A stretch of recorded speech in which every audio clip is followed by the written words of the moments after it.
This is an interesting novel. In a world divided by instincts and status, Caleb hides a dangerous secret. Born an Omega but forced to survive as a Beta, he sells his silence and his scent for money. Then comes Miles, an elite Alpha who despises Omegas more than anything, and yet fate ties them together. What begins as a cold transaction turns into something raw, painful, and undeniably human.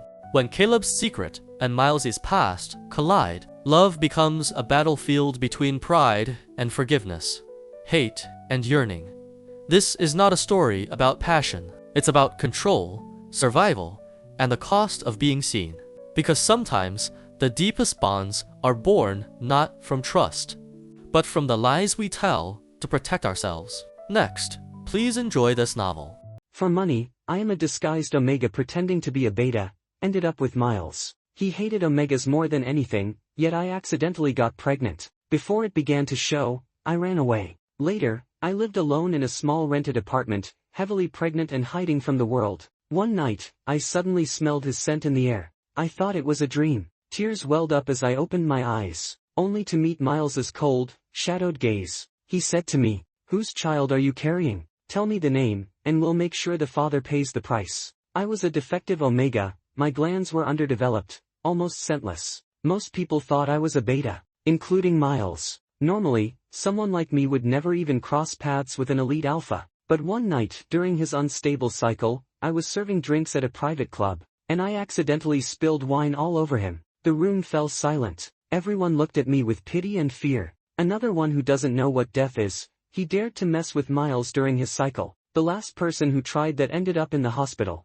I trembled. "I'm sorry. I didn't mean to." Miles lifted his gaze and reached a hand toward me. I thought he was going to hit me. Instinctively, I raised my arm to shield my face. Please, not the face. If I got hurt, I'd lose my job. And I needed this job desperately. I needed the money even more. But the blow never came. Instead, I was pulled into a scorching hot embrace. His voice was low and rough. "You're a Beta, right? You need money." I nodded. A dead father, a sick mother, a younger sister still in school, and me, already in pieces. He leaned close, the warmth of his breath brushing against my skin. "Then come with me." Later, in the hotel room, I clutched the towel tightly. "It's my first time, please, be gentle." He gave a short laugh, his tone indifferent. "No need to act. There's protection. As long as you're clean, I don't care." I opened my mouth but said nothing. I was clean, but working in that kind of place, who would believe me? For days and nights, I was trapped in that room with him.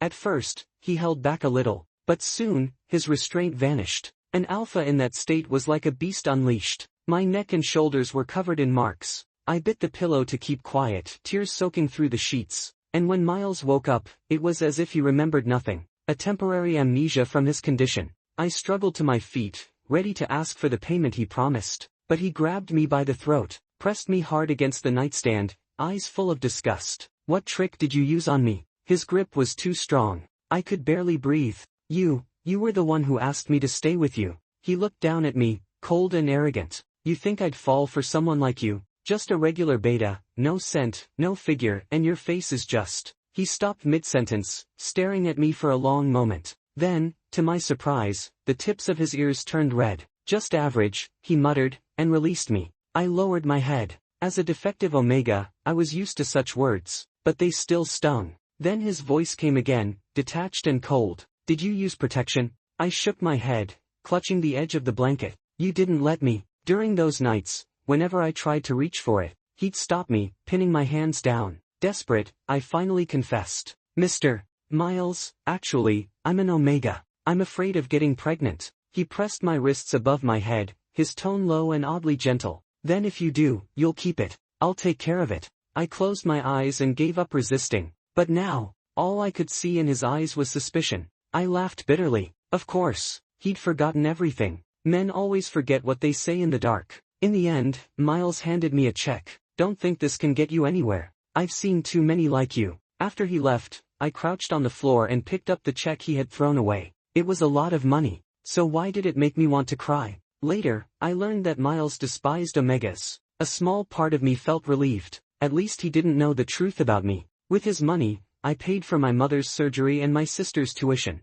I thought I'd never see him again. But a month later, fate had other plans. The moment I stepped into that private room, I felt his gaze on me. Unreadable, heavy. My legs went weak, and just my luck, I stumbled and spilled wine onto his friend's chest. "I'm so sorry, sir." I reached for a napkin, but Miles grabbed my wrist. He had somehow appeared beside me, his tone dripping with mockery. "Ha, playing the same trick again." His grip hurt. I didn't. Before I could finish, he pulled me into his arms. His voice was low, teeth clenched. "Instead of flirting with others, why not come back to me?" He dragged me out of the club and threw a contract onto the table. A sponsorship deal. 10,000 a month. More money than I could make in a year. I hesitated before signing. I used to care about principles, about pride and honesty. But my mother needed treatment. My sister needed school. I was already in the abyss. They were my stars. As long as they could live well, it didn't matter what happened to me. In the end, I sold myself. When Mom got the money, her eyes reddened. "Where did you get so much money?"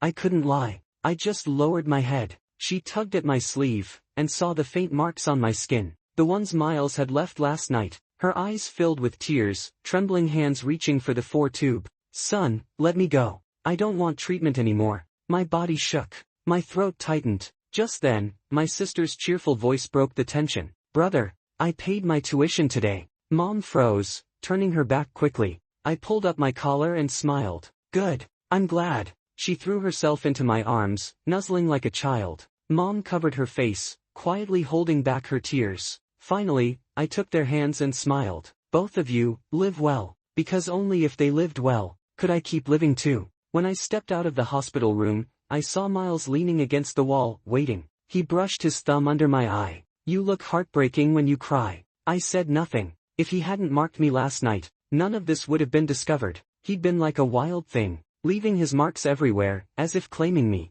The next day, my mother was moved to a private room. My sister transferred to a better school. The price was, I couldn't get out of bed for another day. He held me close, whispering softly, "Even betas can be this soft." "Caleb, you make me lose myself." I didn't reply. As a defective omega, I was softer than most betas, but at least I didn't get pregnant easily. Still, I was scared. After that first time, Miles never used protection. I had to secretly take pills every time. They weren't good for omegas, long-term, but I never thought about the future. Once Mom recovered, once my sister went to college, I'd be free. "Just hold on a little longer, Caleb." Miles was about to leave for a business trip. That was good news for me. But before leaving, he made sure I couldn't get out of bed for a while. After he left, I got up to take my medicine. Maybe I'd been taking too much of it, because that night, a sharp pain tore through my stomach. It felt like 1,000 tiny blades twisting inside me. I curled up on the bed, clutching my stomach, tears streaming down my face. Half asleep, I suddenly felt someone gently wiping the tears from my eyes.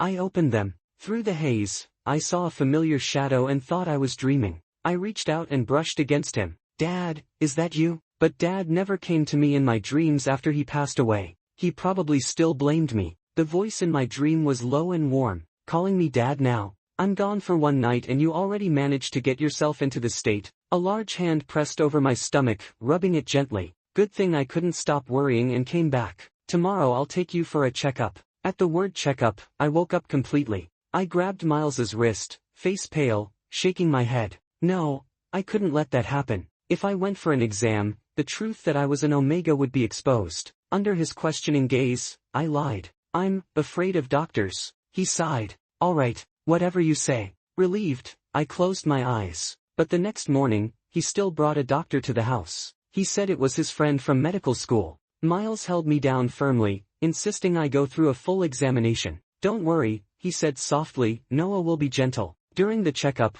Noah's cool face showed a hint of surprise. "You're a beta?" he asked. Then he looked at Miles, clearly wanting to say more but stopped himself. My face turned pale. Was I about to be found out? Before Noah could continue, I gripped his sleeve tightly. Noah, I really am a beta. My stomach just hurts. Maybe I ate something bad." My voice trembled, my heart thudding in my throat. I looked at him with desperate eyes, silently begging him not to expose me. He stared at me for a long while before finally sending Miles out of the room. Then he frowned, his tone serious. "You're an omega pretending to be a beta to get close to Miles. Why? You've even been taking those suppressants. Do you have any idea how harmful those are to your body?" I clutched at his sleeve, pleading. "I just need money. Please don't tell Miles." He hates omegas. If he finds out, he'll leave me for sure. Please, Dar. Noah. He stared at me for a few seconds before nodding slightly. Alright. Tears welled in my eyes. Thank you. Noah looked at me for a moment longer before turning away. When Miles came back, he used his thumb to wipe the redness around my eyes, frowning. Noah, what kind of exam needs me out of the room? Hold on, here's my review of this novel. You know what's fascinating about this story? It takes a world built on instinct and hierarchy and turns it into something deeply human. Caleb isn't just pretending to be someone else. He's fighting to survive in a system that never gave him a chance. And Miles, for all his coldness, becomes the mirror of that same world. He's powerful, privileged, and completely blind to the pain he causes. But what really works here is the quiet tragedy between them. Every lie, every misunderstanding isn't just about love, it's about identity, dignity, and fear. The writing may be dramatic at times, maybe even too intense, but underneath all that heat is something raw and real, to broken people learning that tenderness can exist even in the darkest places. That's what makes this story memorable. Not the romance, but the way it shows how love can be both a wound and a cure. Alright, please continue listening. And why did you make him cry? Noah gave a short laugh, his tone teasing. Oh, come on. You're the one who caused this. Pushing your partner to the point they need a doctor? Miles, I know you're passionate, but try showing some restraint. Miles's face turned red, then pale. His stomach hurts. Because of that? Noah raised an eyebrow. Yeah, and you've never used protection, have you? He's a beta, Miles muttered. It's not like he can get pregnant. Noah cut him off. Even so, did you at least help him clean up afterward? Leaving that stuff inside isn't healthy. I kept my head down, silent. Of course Miles never helped me. He'd finish, leave me limp on the bed, and walk away. I'd drag myself to the bathroom, wash up, then come back to be his human pillow. Noah patted Miles on the shoulder. Miles, be nicer to him. Miles clicked his tongue. So delicate. I didn't expect him to listen, so I prepared to take the pills again.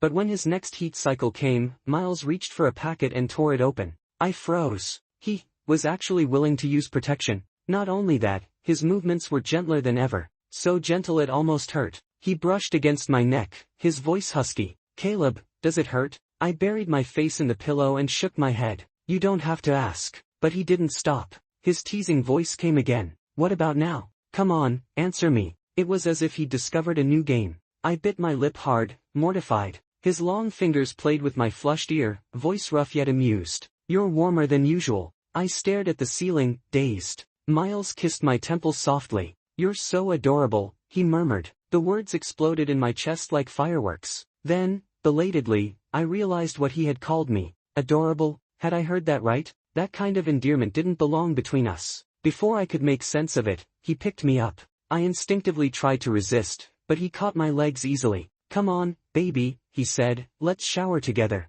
This time I heard him clearly. Baby. The word was so gentle it made my heart clench. Miles's restraint only lasted through the start of his heat. After that, he turned wild again, desperate for pheromones. But as a defective Omega, I couldn't give him what he wanted. He pressed his face into my neck, inhaling deeply before biting down hard. I shuddered, and to my shock, a faint scent slipped out. Miles looked satisfied. You smell so good, he whispered. I really like it. My heart skipped. I tried to sniff myself, but caught nothing. The emptiness in my chest ached. As the days went by, Miles grew more clingy, almost affectionate. For that 1 week, we lived like lovers. Until one morning, when I woke in his arms. I rubbed against him for warmth, expecting his usual morning kiss. But he just stared at me, dark eyes unreadable. That was when I realized, Miles's heat had passed. Our brief, 7-day romance had ended. He patted me lightly and said, with his usual authority, pack up. You're coming with me on this trip. My voice was hoarse when I answered, okay. But a strange sadness settled in my chest. All that affection he'd shown during his heat, he'd already forgotten it. But I hadn't. I remembered everything. The group of rich young men suddenly burst into laughter. Just a beta, lucky enough to catch Miles' attention. Does he really think sitting with us makes him one of us? I didn't respond. I just kept my head down and ate quietly. Then, a piece of duck tail was tossed into my bowl. A mocking voice followed. Eat this, you are what you eat. I stared at the thing in my bowl, nausea rising before anger even had the chance to come. My stomach churned violently, and I suddenly threw up. Pain shot through my abdomen. What the hell? That's disgusting. Is he faking it? Hey, don't pretend. I clutched my stomach, the pain too much to bear, and then everything went black. When I woke up, I was in a hospital room. The sharp smell of disinfectant filled the air. Noah was holding a report, his face unreadable. "Noah, what's wrong with me?" He looked at me and said quietly, "You're pregnant." My mind went blank. Pregnant? But we were always careful. Was it that night, when Miles went to that business dinner? My thoughts were a mess. Noah adjusted his glasses. "Are you planning to keep it?" I looked down, gently touching my flat stomach. There was a new life there, something that belonged to both me and Miles. For a moment, I wanted to keep it, but if I did, sooner or later, it would show. And once it did, Miles would know I wasn't really a beta. What would he do to me then? I was a defective Omega. To someone like him, getting rid of me would be easier than swatting a fly. Noah broke the silence. "Caleb, do you know why Miles despises Omegas so much?" I shook my head. "His first love was a top-tier Omega," Noah said softly. "But that person suddenly left him, moved overseas without a word. Miles was hurt badly. Since then, he's treated all Omegas the same way. He hates them equally. Even the name of that person is a taboo now. None of us can mention it." My chest tightened painfully. So that was it. Miles once loved someone that deeply, and because of that love, he now despised every Omega, including me. Noah's gaze softened. "And his first love, Evan, is coming back next week. Probably for him." My heart sank. What about me, and the baby inside me? Noah patted my shoulder gently. "I can help you keep this from Miles. But Caleb, think about your future. Don't lose yourself over him. If you want to keep the baby, tell me. If you want to leave, I'll help you." By the time Miles came to pick me up, I was still in a daze. Noah's words echoed in my mind again and again. Miles grabbed my chin, forcing me to look at him. "What happened at that dinner?" I was gone for just a moment. "Nothing," I muttered. "I can find out myself," he said flatly. Before I could respond, I saw a family walking by, a father, a mother, and a child between them, swinging their hands happily. My chest ached. If only my child could have a family like that. Miles leaned close, his breath warm by my ear. "You like kids?" I quickly shook my head, afraid he'd notice anything. He chuckled lowly. "Too bad, you're a beta." My face burned. "Miles, if an Omega ever had your child, would you want it?" His answer was firm. "No, I hate Omegas, and I'd never have a child with one. So don't worry about that." I stopped listening after that. My hands went cold. He had two things he hated most, and I had both. "Caleb," he said sharply, seeing my expression. "What's wrong? You look pale." "Nothing," I whispered, but inside, I'd already made up my mind. If I wanted to keep this baby, I had to run. Before I could talk to Noah again, I saw him, Miles's first love. Evan, the legendary Omega who had come back from abroad. He hosted a welcome party, inviting everyone close to Miles. That night, Miles asked, "Caleb, do you want me to go?" I nodded quickly, even though I didn't want him to, but I wasn't in any position to say no.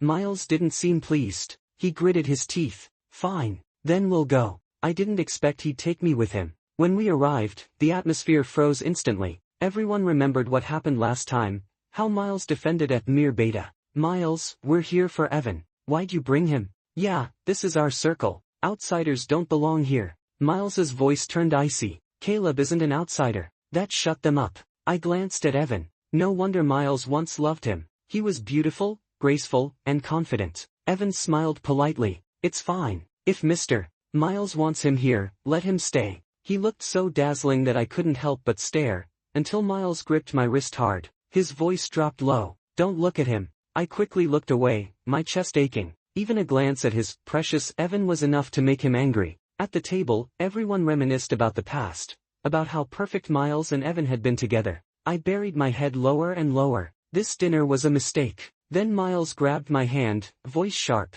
"Is the food that good?" I looked up, startled, still chewing mindlessly. His expression was stormy. I must really be in the way. Before I could speak, Evan placed some shrimp on Miles's plate and said gently, "Don't be mad, Miles. Here, your favorite." I shrank even further, wishing I could disappear. Maybe if I vanished, they could finally get back together. Miles didn't eat. He just stared at me, cold and unreadable. I forced a weak smile. "Please, don't mind me." He slammed his bowl down. The shrimp fell to the floor. Just like that, discarded, unwanted. Maybe that's what I was to him, too. I thought that once Miles's first love came back, he would finally end things between us. Every day, I waited for him to bring it up, but his attitude toward me never changed. If anything, he kept an even closer watch on me. Now, even when I went to visit my mother and sister, 2 bodyguards followed me everywhere.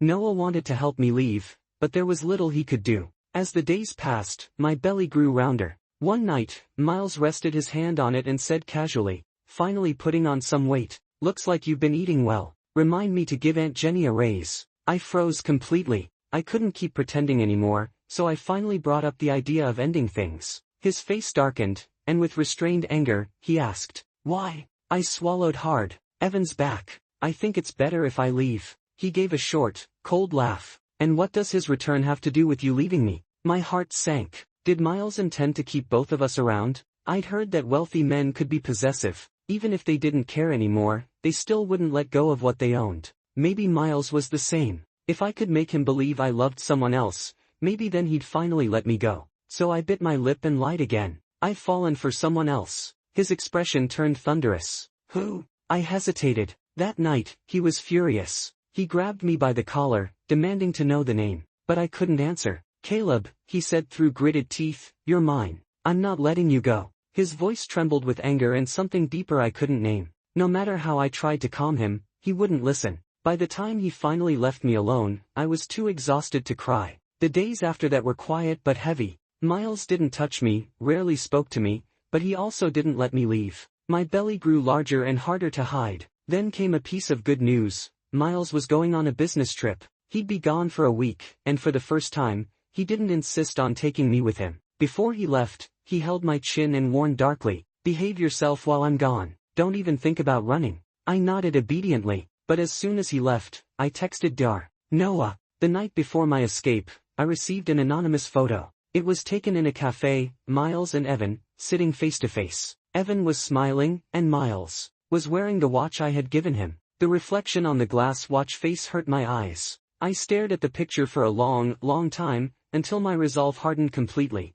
The next morning, I took almost nothing with me, just one of Miles's shirts. It still carried his scent. Noah once told me that even defective omegas needed soothing pheromones during pregnancy. Maybe his scent would help. And the watch. It had been a birthday gift from Miles. I'd worn it for so long that taking it off felt impossible. Noah helped me fake an illness. With that excuse, leaving the mansion was surprisingly easy. He also arranged for my mother's transfer to another hospital, and for my sister to switch schools. With his help, everything was done in just 2 days. 2 days to end nearly 2 years with Miles. When everything was settled, an emptiness filled my chest. It felt like tearing away a part of my own life. Noah leaned close and said softly, "Caleb, if you ever need help, you can contact me anytime. I can give you my pheromones for comfort." My eyes stung. "Why are you so kind to me?" He touched my hair gently and said, "What do you think?" I shook my head. I didn't know. What was there in someone like me, a defective omega, that made him care?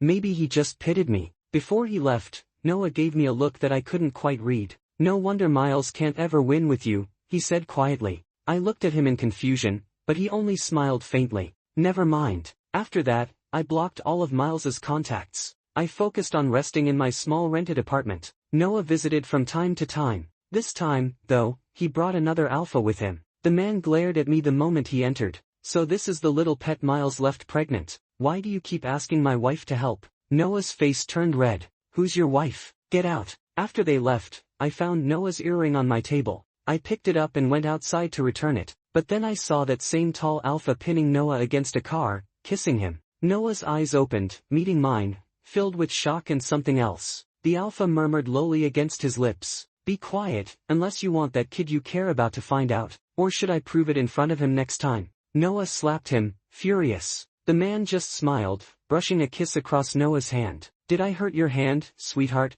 I quickly turned away, face burning. If I remembered correctly, they were both top-tier alphas. That night, I curled up under the covers. It had been 2 months since I left Miles, but I still couldn't get used to the emptiness. I missed something, someone. But by now, Miles was probably with Evan. He wouldn't be thinking about me. I clutched the shirt I'd taken with me. Maybe pregnancy had made my senses more sensitive. For the first time since leaving him, I could faintly smell Miles's scent again. It smelled like absinthe, strong, cold, and intoxicating. Just like him. But over time, the scent faded. The more I tried to hold on to it, the faster it slipped away, until I could barely smell it anymore. I fell asleep in tears. Then, In the middle of the night, that scent returned, sharp and real. I opened my eyes to see Miles standing over me, shadows in his gaze. Gone for just a while, and your belly's already grown this much? I stared, dazed. Was this a dream? I reached out to touch him, but he caught my wrist instead. His eyes were locked on my belly.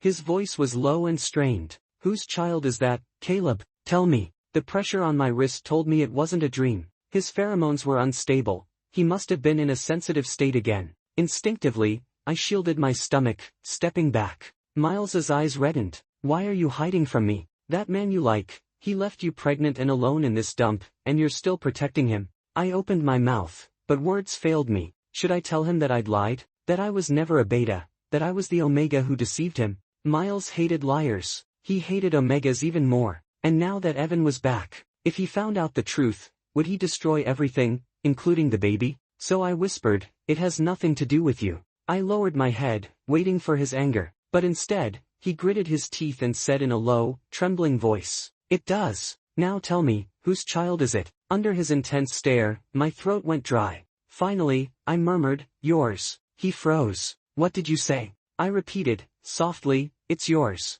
Miles stood there in stunned silence. After a long pause, he exhaled shakily. You were pregnant and didn't tell me. Why did you run? I looked down. Aren't you angry that I lied to you? That I'm not a beta, but a defective Omega, and your first love is back, and Evan, he cut me off with a faint laugh, almost disbelieving. Angry? Why would I be angry? I'm relieved. I stared at him blankly, not understanding. He leaned in and whispered, it's late, let's talk tomorrow. You just need to know this, Caleb, I love you. My mind went completely blank. Was this still a dream? He pulled me gently into his arms. His calming pheromones filled the room, wrapping me in warmth. As I drifted towards sleep, I felt his breath at my neck and heard his quiet, trembling voice. I thought, you didn't want me anymore. By morning, he was still there. When Noah came by for a routine checkup, he whistled. Well, that didn't take long. Miles shot him a cold look. Shut up. I'm not done with you yet. The tall alpha behind Noah immediately stepped forward, frowning.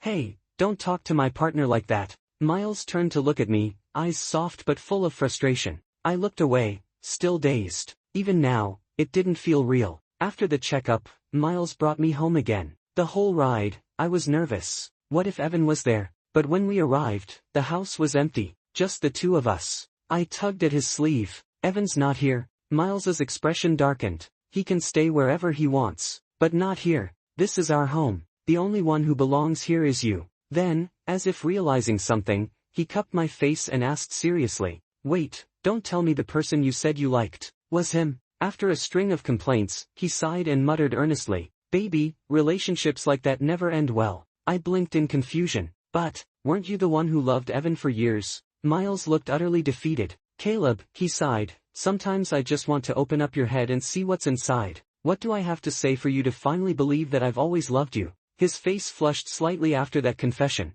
From the moment I first saw you. Forget it, maybe I should just show you instead. He took a deep breath, knelt down on one knee, and looked up at me with that familiar tenderness in his eyes. Miles, I whispered, my voice trembling. He smiled softly. Does this feel right, baby? My heart raced uncontrollably. His voice, his presence, everything about him felt overwhelming. He looked at me like I was his entire world, his gaze filled with warmth and love. For the first time, I believed him. The room was filled with the faint, comforting scent that always surrounded him. Something warm, steady, unmistakably his. And for the first time, I realized that I had a scent of my own. Something fresh and light, like lime after rain. The two blended together, quietly and completely. When our little one was born, everything went smoothly.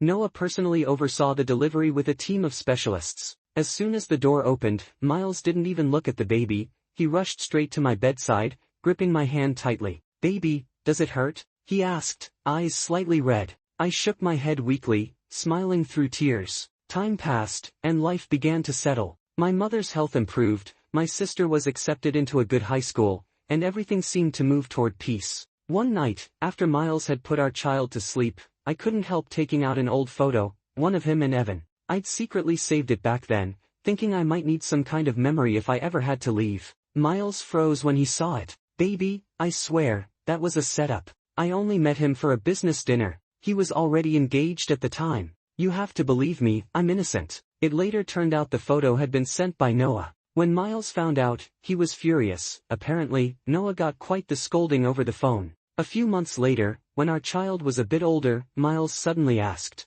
"Caleb, do you want to go back to school and take the college entrance exam?" I hesitated. "Do you really think I can?" Back then, I had to quit school to care for my sick mother and help support the family. My teachers had been heartbroken when I left. Miles kissed my forehead. "Of course you can. Don't worry about the baby, I'll take care of everything." And he really did. He was an amazing father, always hands-on, always patient. Though deep down, I knew part of the reason was that he didn't want our child to steal my attention from him. When I teased him about it, he just buried his head against my chest and muttered, "I just want you to look at me more." With his support, I went back to studying. Even though I was older than most students, the knowledge came back surprisingly easily. Miles even hired private tutors for me and made sure I ate well and rested enough. Whenever I got discouraged, he'd stay up with me, reviewing notes or simply holding my hand. On nights when I was too anxious to sleep, he'd whisper softly, "You're doing great, baby. I'm so proud of you." When the exam finally ended, Miles was waiting at the school gate with my mother and sister. He was holding a bouquet of flowers. For a moment, I felt like I was 16 again, back to that day after my final middle school exams. That day, my father had taken time off work to pick me up with my mother and sister. He'd wanted to buy me flowers, but the moment he crossed the street to the flower shop, there was an accident. The flowers never made it back. Miles gently patted my back, pulling me back to the present. My mother and sister's eyes were already glistening. He placed the bouquet in my arms and said with a soft smile, "Congratulations, my love. You did it." And in that instant, I could almost hear a faint sigh echoing from somewhere beyond time. A voice crossing life and death itself, whispering, "Caleb, you've made it."